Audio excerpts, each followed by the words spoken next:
जी आजी जाबा तक रहा तो तानामा में जन्म चारा चावाना छोड़बो जी गुरु जी आजी जाबा तक रहा तो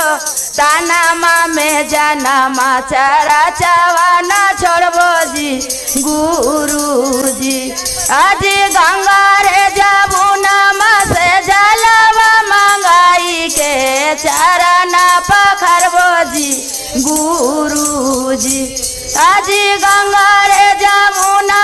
से जलवा मंगाई के चरना पखरबो जी गुरु जी आजी जाबा तक रहा तो